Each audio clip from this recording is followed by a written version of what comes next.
practices to allow Sharia councils to basically operate an independent legal system. And again and again and again, there is this wall of silence, or if anybody does bother to address the issue, they'll say, well, what about religious freedom? Yes. Now, I just want to say something about religious freedom, if I may, because I think it's really important. I've had someone say that to me very recently, actually. The religious freedom. The religious freedom.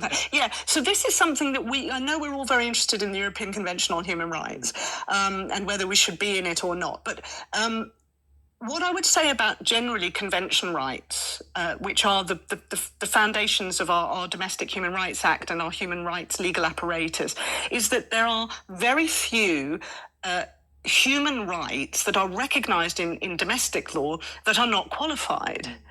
And people forget this. And I think they forget this because we live in a legal culture which is now politicised to the extent that everything's about rights, nothing about the social contract, nothing about obligations. But if you look at human rights as actually properly embedded in a social contract, you don't have an unqualified right to anything pretty much except the right to life. Yeah. Okay, and even that's qualified, as we've seen, when it comes to female fetuses. But moving on from that issue, when it comes to religious freedom, Article 9 of the European Convention makes quite clear, as it does in other articles, that you have the right to religious freedom, but not if it means breaking the law of the land, and if it's going to undermine the very democratic nature of the society. So it's a very simple response. If someone says, well, what about religious freedom? It's like, well, what are we talking about when we speak about Sharia law?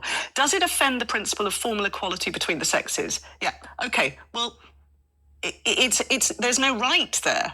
There's no right to introduce de facto or de jure a system of formal legal inequality between the sexes.